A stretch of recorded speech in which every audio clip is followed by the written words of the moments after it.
The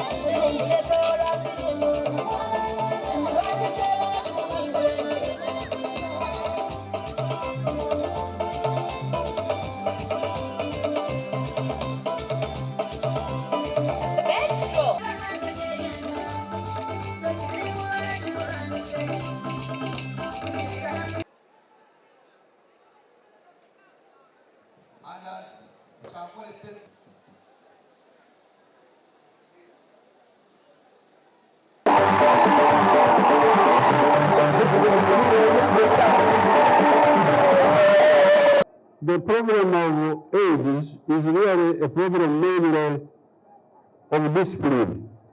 Alikora nti ekizibu ekyakawuka ka siriimu kiva ku mpisa betwebisamu.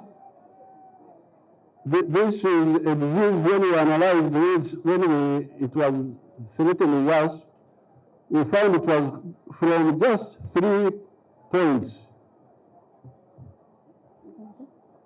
Alikora nti obulwaire buno bw'oba ng'obulingirire oba nga weekenenya bulungi. It was from 3 sources. Buva mu ngeri y'abika bya mirundi 3. Bwali buva omubiseera ebyo. Omubiseera ebyo bwali buva busibuka abantu 3. Number 1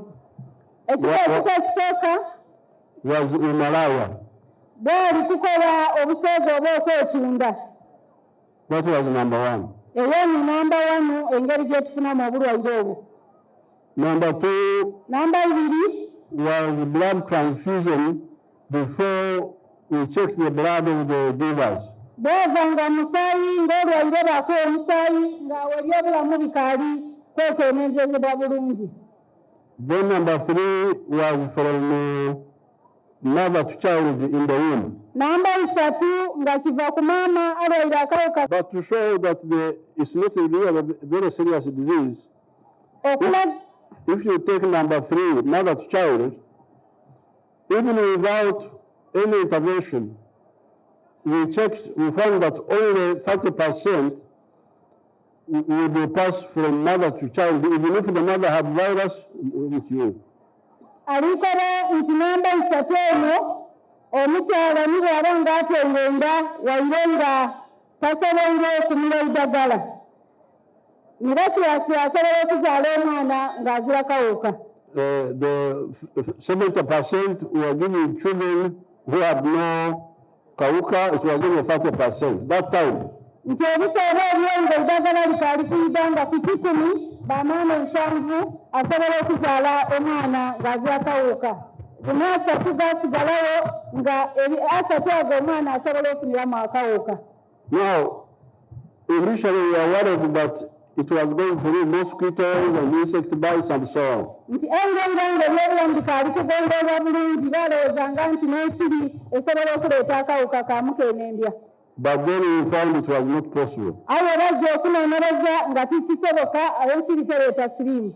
So we closed the route of blood transfusion. So baijalawo ekintu ekyokukoba nti okuwa omusaayi bw'oyo omuntu aba afuniramu akawuka singa nga guba gwekeneeneibwa bulungi. We got technology to determine the safety. Baleeta ebyuma bya kabidibiidi nga bisobola osengedde omusaayi ogwo gwabanga mulungi nnyo okuweebwa omuntu owundi. So that route was closed long ago. So buti ekyo kyegalibwawo tekaali nsonga nti ereeta akawuka ka siriimu. Then the one of mother to child, we also closed it because medicine became available which would stop transmission from mother to child. Then nakyokoba nti maama agemya omwana singa nga maama yaganibwa n'akawuka ka siriimu bw'abaaniza eddagala eryo akawuka tikagema mwana. So there's only one route. Waliwo omutambala mulala gw'okusobola ofunamu akawuka ka siriimu. That is the route of umalaya. Naye empisa y'obuseegu ey'okwetunda oba okwegabangula oba okugula b'amalaaya. So you people, please don't keep playing around with this problem. Muzee alikola nti lekera okuzaanira ku kizibu eky'akawuka ka siriimu kuba kaliyo ate kakaaliwo. Yes, the drugs are there, kituufu eddagala liriyo aye litatiimula. The drugs are there to suppress the virus. Eddagala liriyo erimigiriza akawuka ako Okukendeeza ku bulwadde. Eddagala liriyo erikendeeza okuzaala kw'akawuka ka siriimu. But it is not eliminated. Aye tikiteerayo kawuka ka siriimu mu mubiri gwo. Kaba kalimu aye baba bakaisaako engeri yekazaalamu. But the advantage we are looking for omukisa guliyo oba kye tuli kunoonya in suppressing the virus mu kumigiriza akawuka ak'obutaabula busirikale bungi obulwaire bw'akawuka is that when it is very much suppressed, it doesn't spread so much. Nti bw'oba ng'omiriza eddagala lyo mu biseera akawuka ako kaba nkamigirizibwa tikazaala ino ate tikakuluma ino.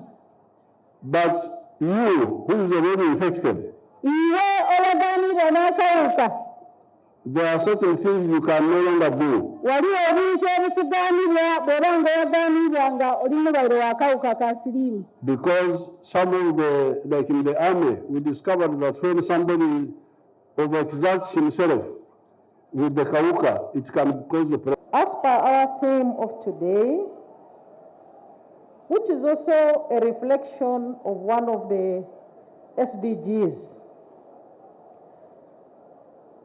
i.e. accelerating intervention to end AIDS by 2030.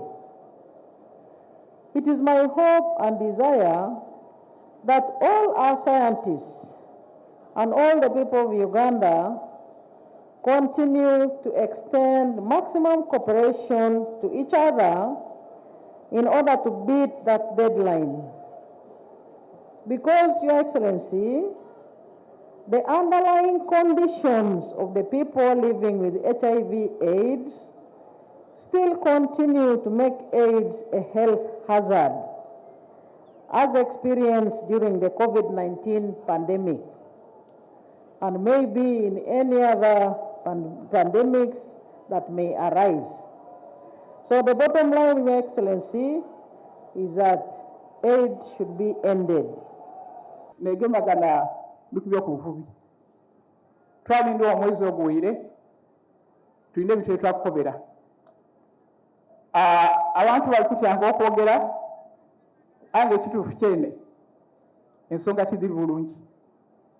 Abantu batuma ku kyalo kino okola emirimu gyo n'okuma abantu beeriza emyalo.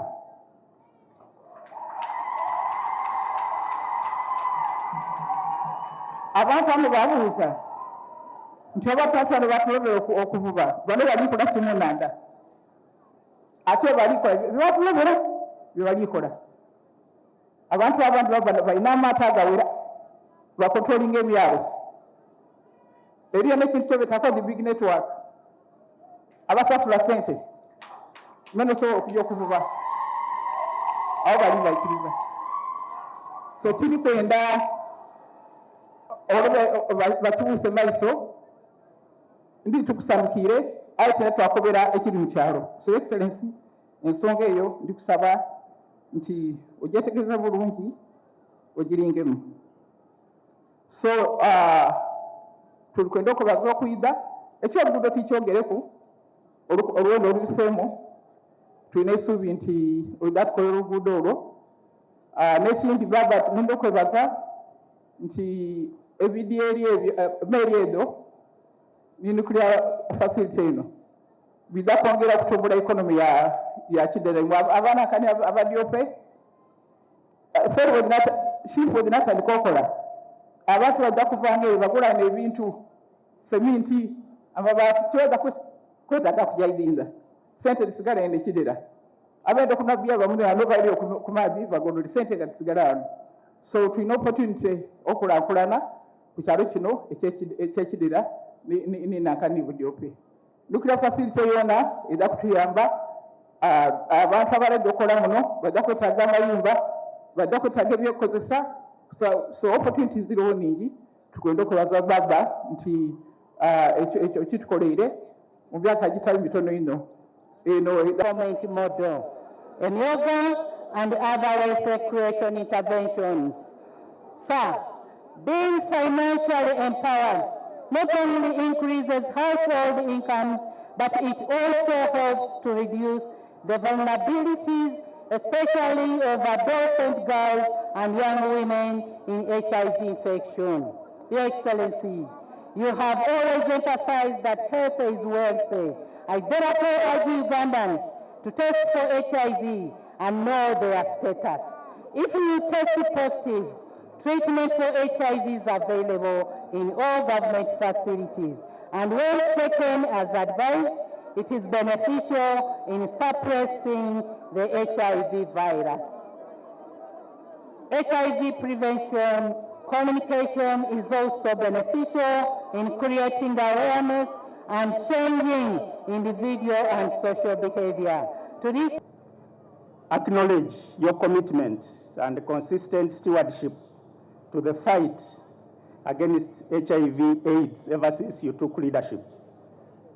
And last but not least, Your Excellency, I thank you on behalf of all Ugandans for the work you're doing now on driving the country towards industrialization, improving household incomes.